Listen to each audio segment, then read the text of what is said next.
포스트 코로나라는 제목을 가지고 말씀을 드리겠습니다. 먼저 창세기 11장 8절 9절에 있는 말씀을 제가 봉독하도록 하겠습니다.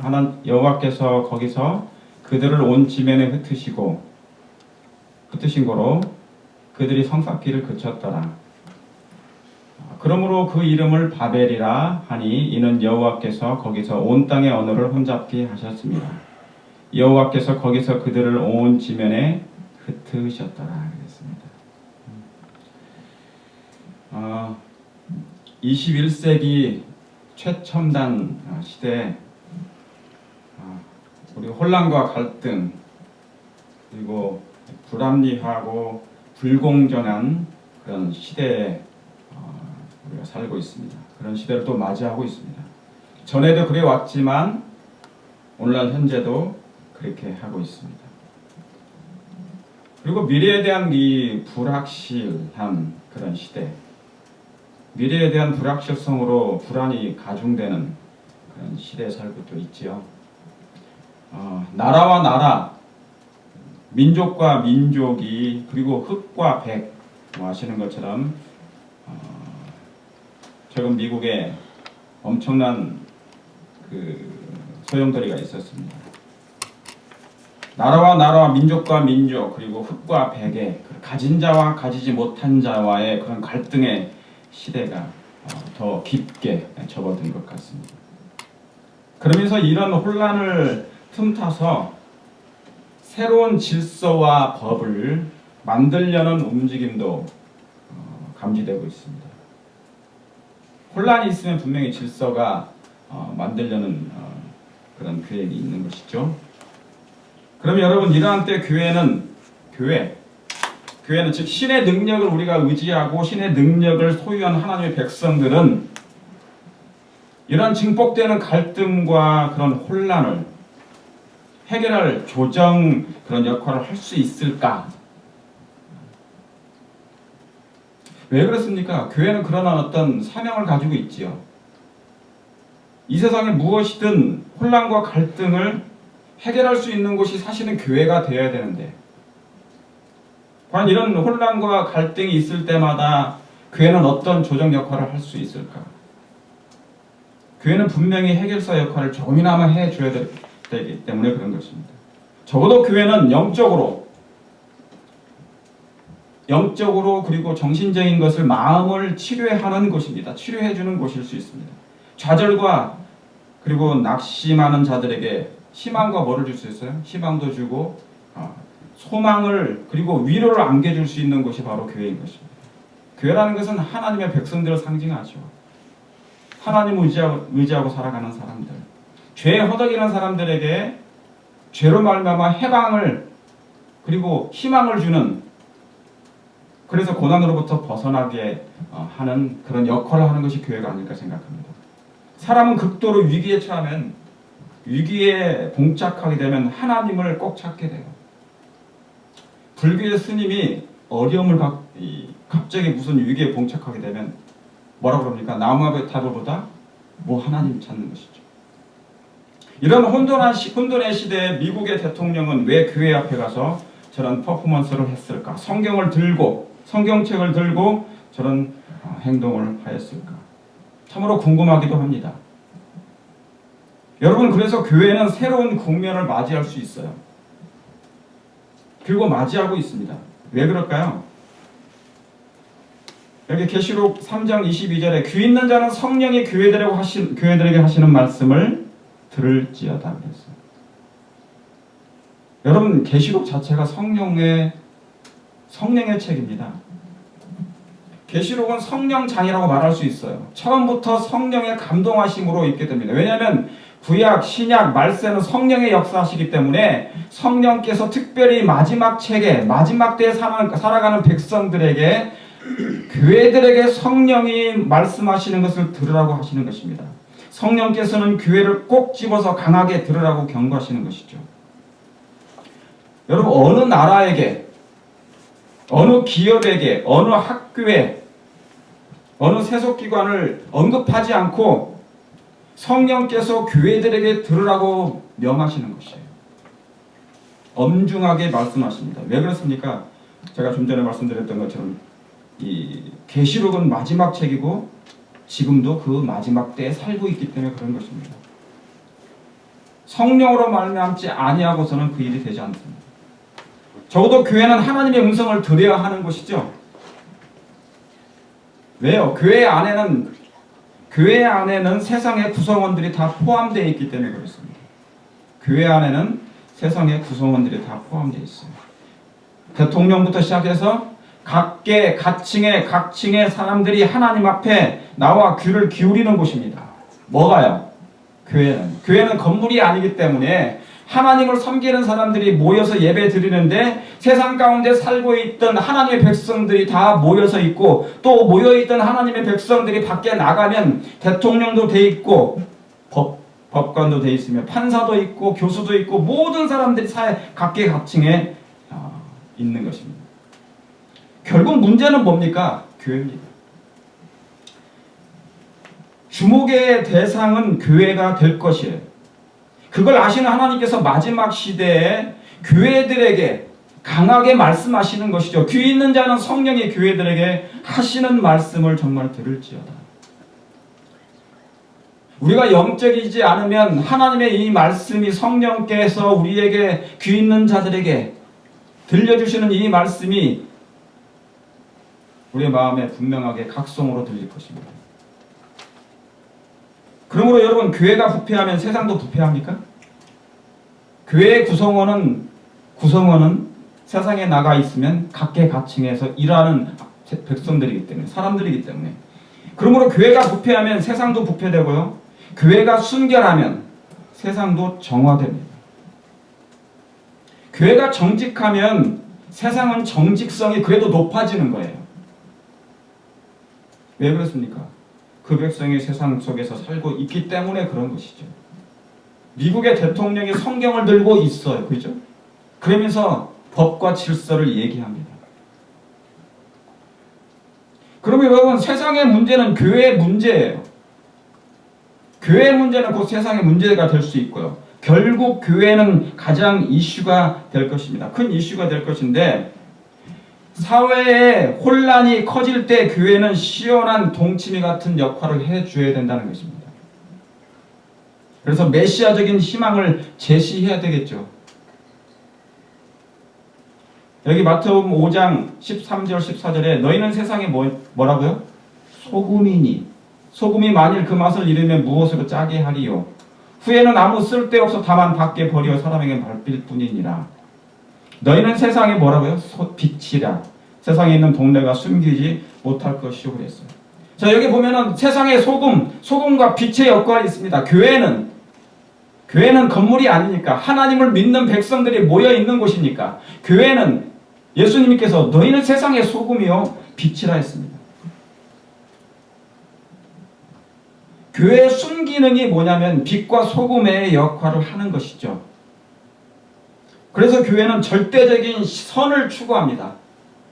교회는 하나님을 믿는다고 모여있는 교회는, 백성들은 절대적인 선을 추구합니다. 그렇기 때문에 사람들의 인식 속에, 일반 사람들의 인식 속에, 믿지 않는 사람들의 인식 속에 저 그리스도인들은 분명히 선을 해야 된다고 얘기합니다. 그렇게 인식되어 있어요. 그래서 그 선에서 조금이라도 벗어난 행동을 하게 되면 뭡니까? 그 소금의 역할, 그리고 그 빛은 죽은 빛이 될 것이고 그 소금은 죽은 소금이 될 것이라 그렇게 여기는 것입니다. 하나님을 안 믿는 사람들이 술집에 가서 술 먹는 거 괜찮아요. 우리는 뭐라고 하지 않습니다. 그걸 책망하지 않아요. 그러나 그리스도인들이 술집에 가서 술 먹는 것 안 되는 일이죠. 바로 그와 같은 말씀을 드리는 것입니다. 너희는 세상의 소금이요 그리고 세상의 빛이라 했습니다. 절대적인 선을 추구하는 기관이 바로 하나님의 교회. 그래서 교회는 영혼을 구원하는 기관이라고 했습니다. 영혼을 구원하는 데는 그냥 할 수는 없잖아요. 내적인 상처, 그렇죠? 여러 가지 문제, 장애물, 괴로움, 고통이 백성들 마음 가운데, 영혼들 마음 가운데 있어요. 그러므로 그 마음을 그리스도의 마음으로 이해해주고 치료해주고 뭡니까? 위로해주고 회복시켜주는 그 역할, 그것을 전체로 전체적인 것으로 말해서 선이라고 말하면 그 선에 대해서 사람들의 인식 속에 그리스도인들은 선한 마음을 가지고 있어야 된다는 그것이죠. 그 인식이 조금이라도 그 행동이 그 선에서 조금이라도 벗어난 행동을 하면 문제가 생긴다는 것입니다. 자, 여러분 소금, 여기 있는 소금, 이건 김치네. 그죠? 소금. 여러분 모든 음식에 소금이 없으면 그 맛은 어떻게 돼요? 맹탕이 돼요. 제가 엊그저께 집사람하고 식사를 하는데 김을 먹는데 김에 소금이 하나도 안 들어가 있다고. 그런 김을 예? 간장을 쳐서. 그렇죠. 간장을 잊어버린 거예요. 이 소금이 없다 보니까 맹탕이 되는 거예요. 뭐를 먹는지 모르겠던 거예요. 여러분 바닷물에 소금이 몇 퍼센트인지 아시죠? 3%밖에 안 되는데 그렇게 짭니다. 소금이 3%인데도 불구하고 바닷속에 있는 것이 썩지 않고 부패되지 않습니다. 여러분 소금의 역할은 부패를 방지하는 거예요. 방부제. 너희는 세상의 소금이니 너희는 세상의 빛이니 그 말은 뭐냐면 어둠에 있는 세상의 마음 가운데 영혼들의 마음 가운데 빛이 되어서 그 어둠을 몰아내줘라. 어둠은 죄와 관련된 것입니다. 사람을 괴롭히고 고통스럽게 하고 슬픔 가운데 만들고 좌절과 낙심시켜서 그가 자살하도록 하나님을 떠나도록 이 세상을 하직하도록 하게 하는 그런 아주 암울한 것이죠. 여러분 김치에 소금이 쳐지면 배추에 소금이 쳐지면 녹아요. 그래서 스며듭니다. 스며들어서 없어지는 것처럼 보이지만 여기 김치 그 맛으로 뭐예요? 김치가 유명해져요. 그래서 우리는 뭐냐면 김치를 먹을 때 소금 맛있다고 하지 않지 않습니까? 김치가 맛있다고 그러죠. 그러니까 소금은 자아를 희생한 거예요. 자아 희생의 법칙은 자아 보존의 법칙이에요. 자신을 희생했더니 김치가 맛있게 된 거예요. 너의 몸으로 하나님께 영광을 돌리라는 말씀이 그런 말씀이에요. 그리스도께서 영광 받는 방법은 우리 안에 거하시면 우리를 통하여 그분이 너의 몸으로 생각으로 말로 하나님께 영광을 돌리라. 소금이 쳐져서 녹아 없어졌지만 저 김치를 통하여 영광이 된 것처럼 그와 같은 것을 말씀하는 것입니다. 그런데 부패를 방지를 못한다면 소금은 무슨 소금일까? 원인은 소금이 단단히 고장이 난 것입니다. 나라는 소금이 고장이 난 것이고 나라는 빛이라는 것이 고장이 난 것이에요. 소금의 역할은 빛의 역할은 목사만 할 수 있는 것이 아닙니다. 어떤 선지자만 할 수 있는 것이 아니에요. 너희는 세상의 소금이라 하신 것은 모든 하나님을 믿는 사람들에게 예수님 말씀하신 것입니다. 여러분 교회는 하나님이 만드셨기 때문에 하나님의 사랑과 능력이 분명히 뭡니까? 드러나야 됩니다. 그렇습니까? 있어야 돼요. 하나님의 사랑이 있어야 되고 하나님의 능력이 있어야 되는데 그것은 없고 비즈니스 돈만 있게 되면 안 돼요. 교회라는 단체는 만약에 이 사랑도 없고 하나님의 능력이 나타나지 않냐고 그 선을 베푸는 그 능력이 그리스도의 능력을 힘입어서 백성들에게 영혼들에게 흘러나가게 되면 될 것인데 그것이 없고 오직 비즈니스만 있게 되면 그 교회 단체는 이미 사망 선고를 받은 것입니다. 여러분 사울 왕이 이스라엘 왕국이었어요. 왕이었습니다. 그러나 사울 왕이 하나님을 믿는 집단의 그 민족의 왕이었어도 그가 하나님이 없다면 그에게 하나님이 믿지 않는다면 하나님을 믿는 행동이 드러나지 않는다면 그 왕국은 사단의 왕국인 것입니다. 분명한 사실입니다. 교회가 하나님이 없거나 그리스도의 능력이 드러나지 않거나 선을 행할 능력이 사라진다면 그 교회는 어떤 교회일까? 포스트 코로나 시대. 포스트 코로나. 여러분 포스트는 포스트 오피스라는 것도 있죠. 근데 그걸 뜻이 뭐냐면 포스트라는 것은 글을 쓰는 것, 그 다음에 그 이후 그런 뜻을 가지고 있습니다. 여기서 말하는 이 코로나 이 전염병이 진정된 이후의 시대를 말하는 거예요. 포스트 코로나 시대. 이제 어떤 변화가 있게 될 것인가? 지금 우리의 교회 생활도 우리의 이 사회 생활도 다 뭡니까? 조금씩 변화되고 있습니다. 악수하던 것도 악수하지 못하고 허그하던 것도 허그를 하지 못하게 됐습니다. 그렇죠? 얼굴에다가 뭐를 씌우고 살아야 돼요. 더워도 어쩔 수 없어요. 여름이 가도 이것들 포스트 코로나 시대. 이 전염병이 코로나가 진정된 이후의 시대를 말하는 거예요. 그래서 BC나 AD처럼 before 코로나, before after 코로나, BC와 AD로 이것도 나눠지더라고요. 즉 코로나 이후의 세상은 어떻게 변할 것인가? 코로나가 전염병이 온 이후에 지구가 잠시 깨끗해졌어요. 왜냐하면 얼음이 됐지 않습니까? 사람들이 활동을 멈추니 지구가 개선이 됐습니다. 정화가 됐어요. 그런데 여러분, 여러 부분 변화가 감지되고 있습니다. 먼저 역사적으로 우리가 한번 좀 살펴보도록 하겠습니다. 그런 일이 과거에 있었는지. 창세기 3장 3절 7절인데 이에 그들의 눈이 밝아 자기들의 몸이 벗은 줄 알고 무화과나무 잎을 엮어 치마를 하였더라. 이 말씀을 여러분이 다 아십니다. 여러분, 태초에 아담이 범죄한 후를 포스트 신이라고 제가 지어봤습니다. 만들었어요. 포스트 신. 범죄 이후의 생활은 어떻게 변할 것인가? 범죄 전과 후의 변화입니다. 첫째, 몸의 변화가 있었습니다. 무화과나무에 잎사귀로 옷을 지어 입었어요. 왜냐하면 뭐가 벗겨졌기 때문에. 그리스도의 빛나는 빛의 두루마기가 사라진 것입니다. 여러분, 빛의 두루마기는 하나님의 율법과 관련되어 있어요. 의의 옷, 빛의 옷, 그것은 사랑의 옷인데, 영생의 옷인데, 구원의 옷인데, 이것은 하나님의 율법에 완전히 연결됩니다. 이 무화과나무 잎사귀로 그가 옷을 지어 입은 것이죠.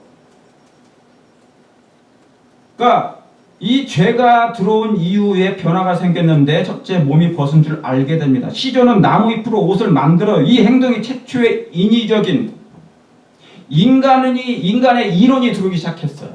인간의 방법으로 드디어 꾀를 내기 시작한 것입니다.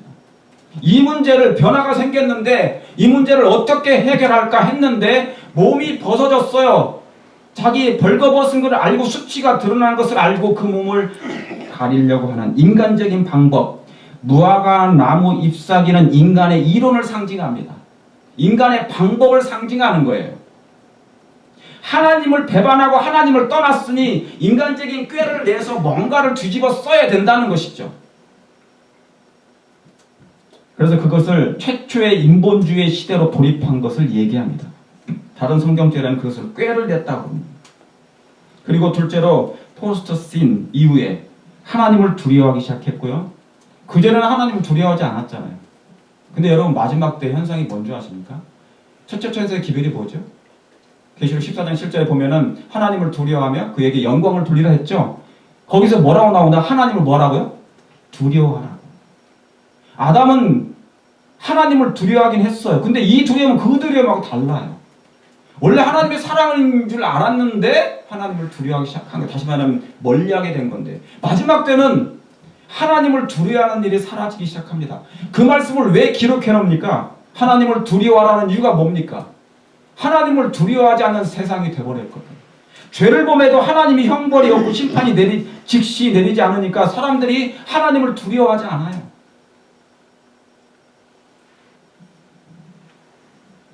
그리고 잉태하는 고통을 크게 더했습니다. 결국 가인이 자기 동생 아벨을 살인하는 사건이 생겨요. 최초의 살인사건. 전과. 그런데 완전 범죄가 되지 않았습니다. 하나님이 그걸 모든 걸 다 보셨어요. 즉 범죄 후 혼란이 가중되고 질서가 파괴됨으로 하나님은 뭡니까? 적극적으로 개입하십니다. 여러분, 포스트 신 이후에 하나님이 개입하셨습니다. 포스트 코로나 이후에 하나님은 분명히 역사하실 것이고 개입하실 것입니다. 이건 분명한 사실입니다. 분명한 사실이에요. 자, 하나 더 보시겠습니다. 창세기 11장 각각 4절 9절.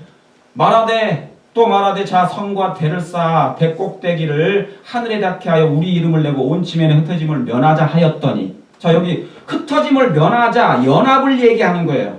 연합. 성도 간의 연합은 괜찮아요. 성도 간의 연합은. 그런데 여기서 말하는 저 바벨탑의 정신의 특징은 뭐냐면 세상을 규합하고 연합하는 특별한 다른 모임을 얘기하는 것입니다. 우리 이름을 내고 그 꼭대기가 하늘에 닿게 하자는 것이에요. 자, 이것은 사단의 정신을 고스란히 반영한 얘기입니다. 사단이 하나님의 자리를 탐냈고 그 높은 자리를 탐냈어요. 그 정신이 그대로 니무롯에게 들어왔고 그것을 그대로 실행하는 것이 바로 그 결과가 도시였습니다. 바벨탑이라는 도시. 그러므로 그 이름을 뭐라고요?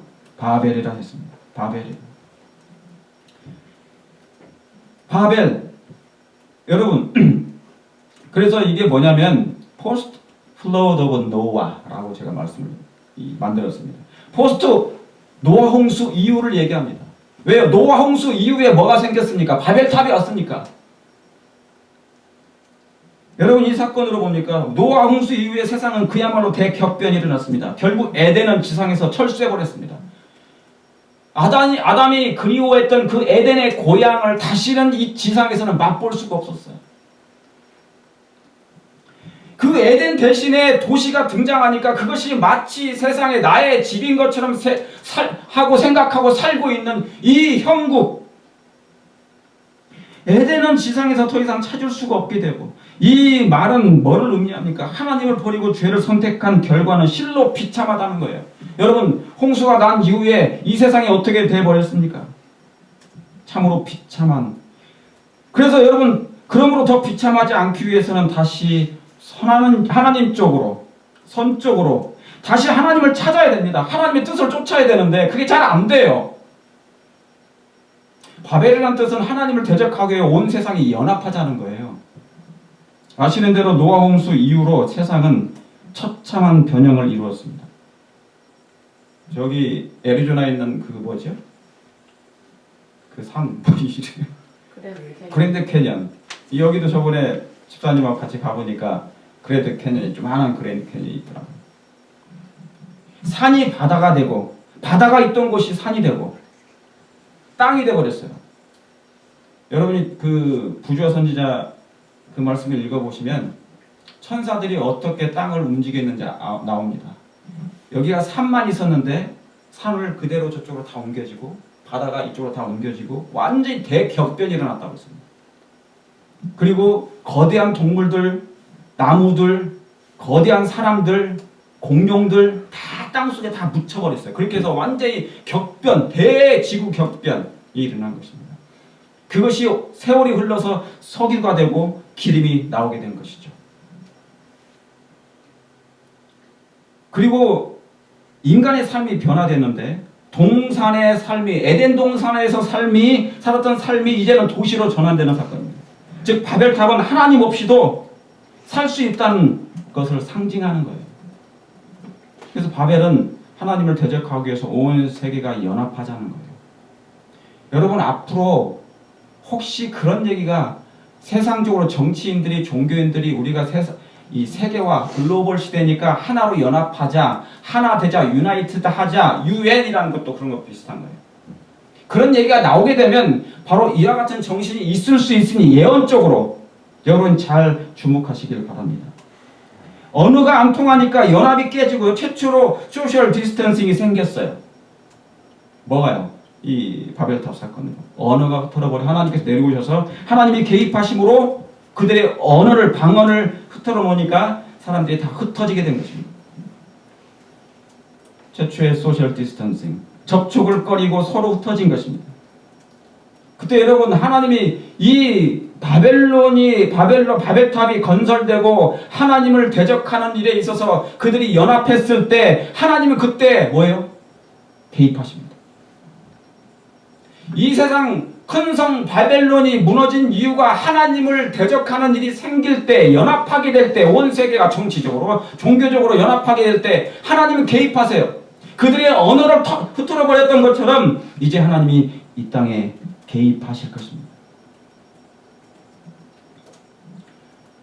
이제 창세기, 아까 그 말씀이죠. 이는 여호와께서 거기서 온 땅의 언어를 혼잡게 하셨습니다. 여호와께서 거기서 그들을 온 지면에 흩으셨다고 했어요. 출애굽기 12장 40절 또 하나 보시겠습니다. 이스라엘 자손이 애굽에 거주한 지 400년이라 430년이 마치는 그날에 여호와의 군대가 다 어디서 나왔어요? 애굽에서 나왔는데 포스트 플로드 오브 노아, 포스트 노아 홍수 다음에 포스트 엑소더스입니다.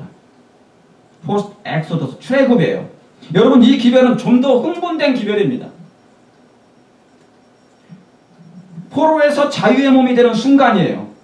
애굽의 포로에서 자유가 되는 그 순간이 하나님을 섬기고 하나님을 섬기고 구원을 경험하는 순간이었어요. 다시 말하면 하나님의 품으로 돌아가는 것이었습니다. 바로는 사단을 상징합니다. 바로 왕은 사단을 상징했어요. 당신의 백성들, 하나님의 백성들을 고역하게 하고 괴롭히고 힘들게 해서 죽게 만드는 노예로 살다가, 그래서 하나님께서는 그 고역을 보시고 당신이 개입하셔서 그 내 백성을 출애굽을 시켰는데 그냥은 안 됐어요. 그래서 뭡니까? 뭘 허락하십니까?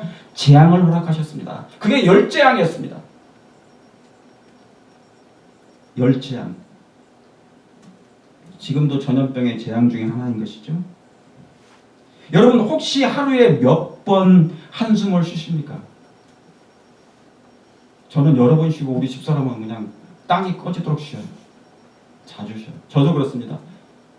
하루에 아이고 죽겠네를 여러분 몇 번 하시죠? 혹시 서집사님 몇 번 하십니까? 한 번도 안 하시죠? 저는 안 합니다. 우리 신교사님 몇 번 하십니까? 한 번도 안 했습니다. 한 번도 안 해요. 나만 하고 세상의 모든 짐을 제가 다지고 있는 것 같습니다. 그러면 예. 그런데 이스라엘 백성의 애굽에 살 때 상태였습니다. 그 고역이 너무 심하고 고통이 심해서 여러분 그걸 지어보라고 그 당시에 그래서 옛날에 애굽을 피라미드를 지을 때 먹었던 음식이 있대요. 왜냐하면 노예들이 견딜 수 있는 유일한 방법이 양파였답니다. 양파는 그런 성분이 있대요. 그 고통과 이 노역이 너무 심하면 그걸 먹게 되면 끈질기게 일할 수 있도록 할 수 있는 그런 힘이 거기서 나온답니다. 바로 그런 상태. 하루에 수없이 한숨을 쉬어요. 인생이 허무하다는 것을 안 것입니다. 이 사망의 몸에서 누군가가 나를 건져줘야 될 것인데 이스라엘 백성은 400년 동안 애굽생 노예 생활을 했던 것이에요. 종살이를. 여러분 노예요 종살이란 말입니다. 편안한 생활이 아니었어요. 종살이였습니다. 종살이. 노예처럼 살았습니다. 매일 나가서 노역, 고역 거기에 매일 힘들게 땀 흘리며 살았습니다. 먹는 것도 현찮았고요. 말라 비틀어서 죽어가는 것입니다. 그러니 뭡니까? 인생에 낙이 없는 것이죠. 얼마나 힘이 들겠어요. 그러니까 한숨 소리가 저절로 나옵니다. 그들이 죄를 범하여 생긴 일들도 있지만 아이고 죽겠네, 아이고 죽겠네. 바로 그런 곳이 애굽을 상징해요. 이 애굽이란 뜻은 이사야 33장에 보면 하나님이 없어요. 육체. 다시 말하면 하나님이 주시는 위로가 없다 그 말입니다. 위로가 없는 세상, 평강이 없는 세상, 그걸 상징하는 거예요. 노동과 고역으로 인생이 피곤해. 그래서 쉬고 싶어요. 밤에도 잠이 안 와요. 우리 집사님들은 밤이 잘 네. 안 그러시겠죠. 다 힘들어요. 네. 그렇죠? 저도 쉬고 싶어요. 밤에도 잠이 안 오고. 근데 요즘에는 고령화 시대가지고 왜 이렇게 오래 사시는지 몰라요. 원래 하나님 오래 사는 게 하나님의 뜻이 아니에요. 왜 그래요? 왜 이렇습니까? 여기가 내 집이 아니라는 거예요. 이 땅은 내 집이 아니라는 거예요. 애굽의 생활은 내 집이 아니라는 거예요. 히브리서 2장 15절에 하나님께서 이 땅 예수님께서 오신 이유가 거기에서 기록되어 있습니다. 그러므로 포스트 엑소더스 출애굽은 희망의 기별입니다. 왜요? 영원히 피곤치 않는 하늘 가나안 땅을 갈 수 있다는 소망 때문에 그런 것입니다. 요한복음 14장 1절에 너희는 마음에 근심하지 말라.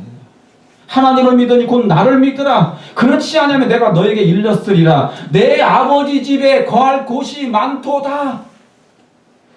가자, 우리 갑시다. 저 하늘 가나안 땅으로, 이 지겨운 애굽의 고통의 땅에서 벗어나서 예수님 따라서, 모세 따라서 저 하늘 가나안 땅으로 가야 된다는 것이죠.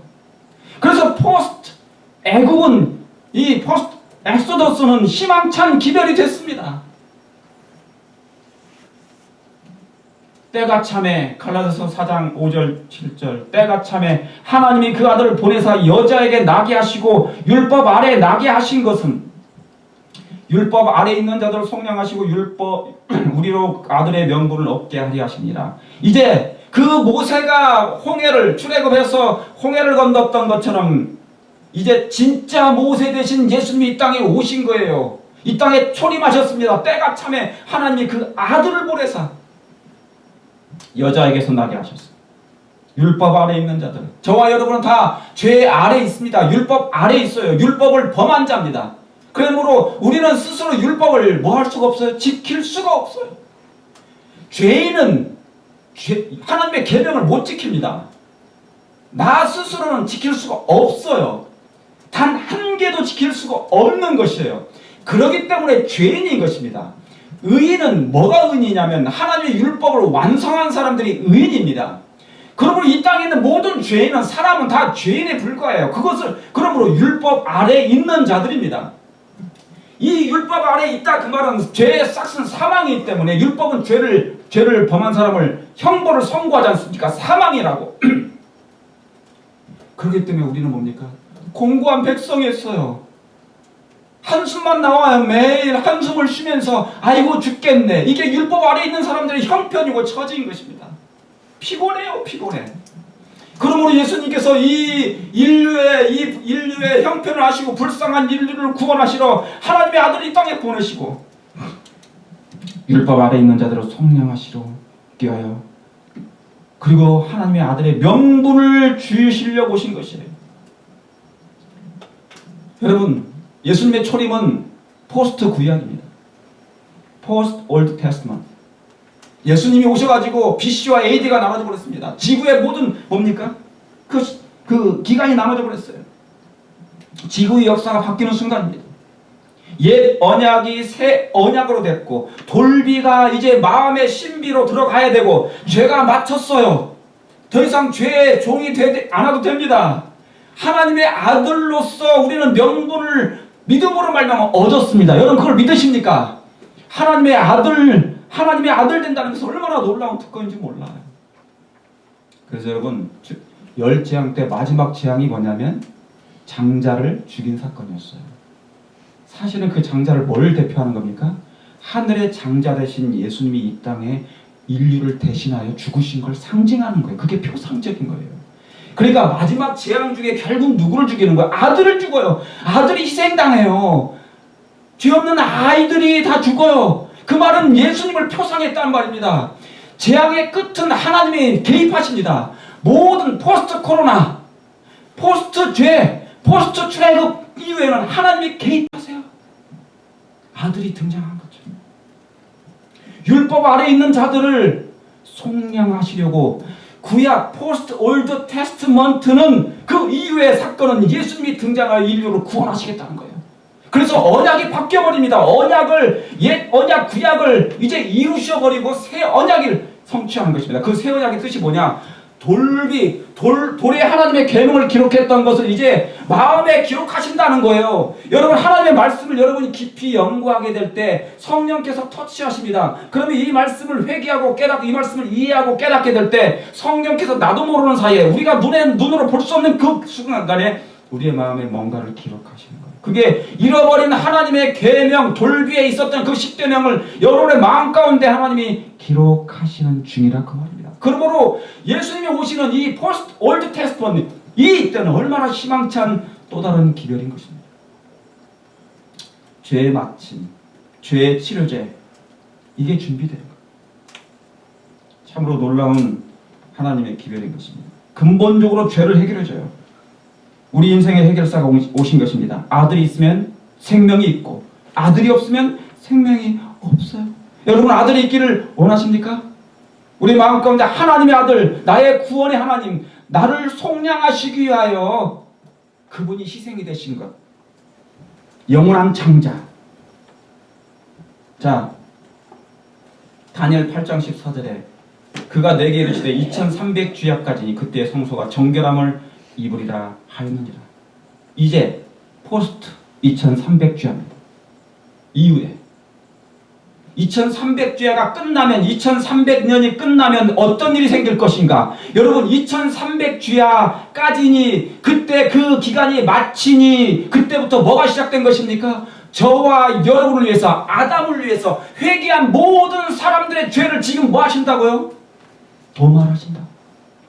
하나님의 우리 주 예수 그리스도 나를 위하여 여러분을 위하여 희생당하신 그 십자가가 이제 승천하심으로 하늘 성소에 계시다가 1800년 동안 10년 동안 계시다가 1844년에 예수님이 아버지 앞으로 인도되시는 다니엘이 그 계시 속에 보았던 그 예수님이 마지막 봉사를 하시는 그 봉사를 하시기 위해서 들어가셨다는 거죠.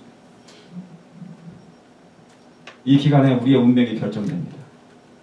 산자와 죽은 자의 심판이 진행되고 있습니다. 산자와 죽은 자의 심판. 죽은 자의 심판. 왜냐하면 이미 죽은 사람들은 뭡니까? 이미 모든 것이 다 더 이상 활동을 멈췄기 때문에 죽은 의인들을 심판하는 기간이 지금이에요. 그러니까 수천 년 전에 있었던 일이 1844년에부터 모든 죄인들을 다 심판의 조사를 합니다. 죽은 자와 산 자의 심판이에요. 그러면 지금 저와 여러분은 살아있기 때문에 살아있는 자의 심판이 굉장히 중요한 것이죠. 포스트 2300년은 이 대속죄 속에 내가 포함되어 있기를 여러분이 간절히 소망하시게 되길 바랍니다. 그것은 내 죄를 인식할 때부터 시작돼요. 내가 어떤 죄를 범하면 그 죄를 인식해야 돼. 그 죄를 슬퍼하고 괴로워해야 돼. 왜요? 마지막 대제사장이 나와버리면 끝나니까. 끝나기 전에 그 봉사에 나의 죄까지 뭡니까? 나의 죄까지 들어져야 돼. 이런 때 코로나 전염병이 등장했고 포스트 2300주야가 진행되고 그래서 지금 대속죄일이 진행되고 하나님께서 우리의 회개한 사람들의 죄를 도말하시고 있는 이때에 전염병이 등장했고요. 경제가 휘청거리고 있고 미국은 폭동까지 일어나고 있습니다.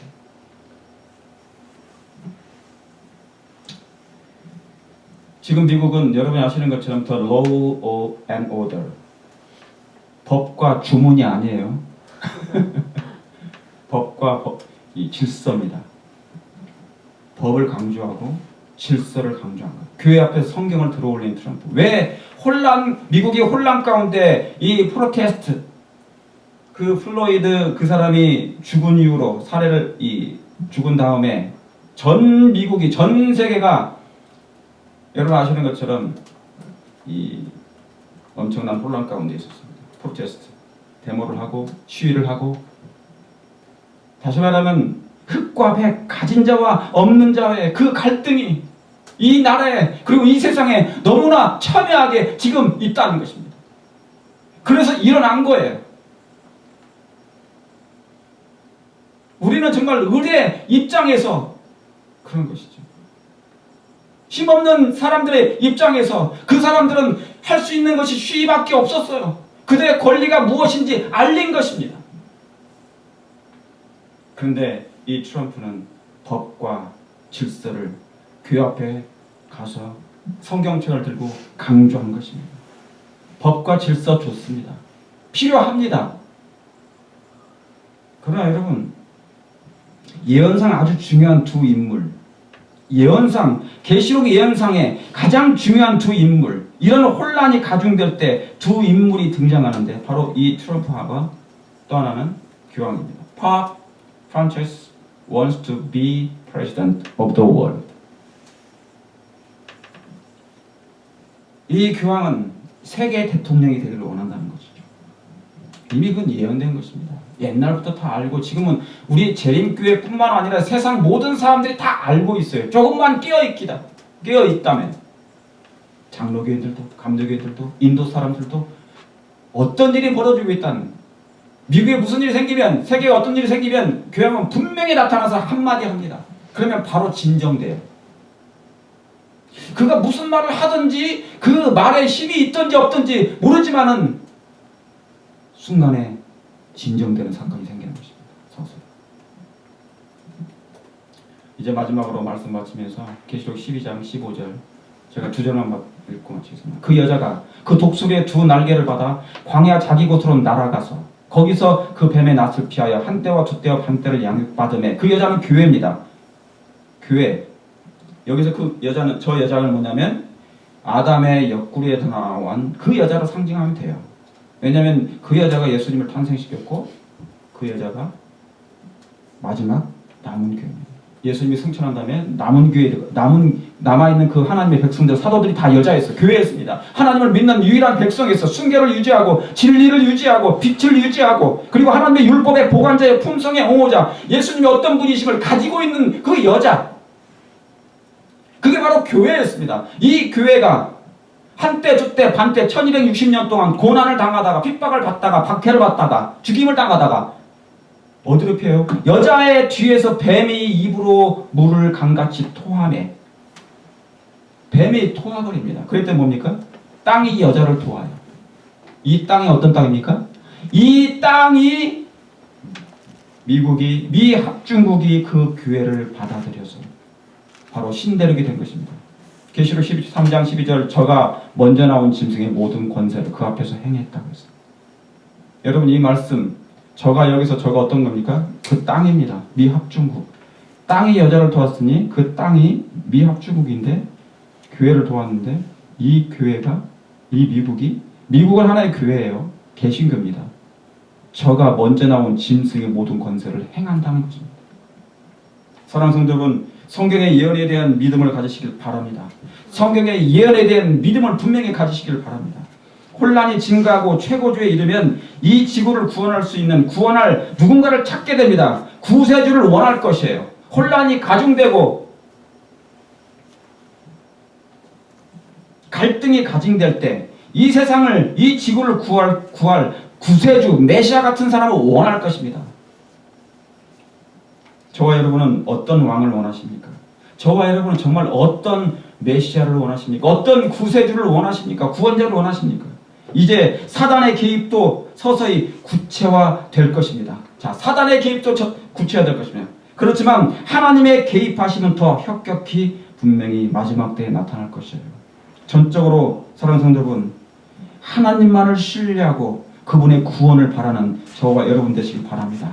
그래서 포스트 코로나 이후의 시대 독수리 같은 예리한 영적인 눈을 가지고 미래를 바라보시면서 예수님의 오심을 준비하고 마지막 세대를 지혜롭게 승리하는 저와 여러분 되시길 바라면서 오늘 말씀을 드리겠습니다. 아멘.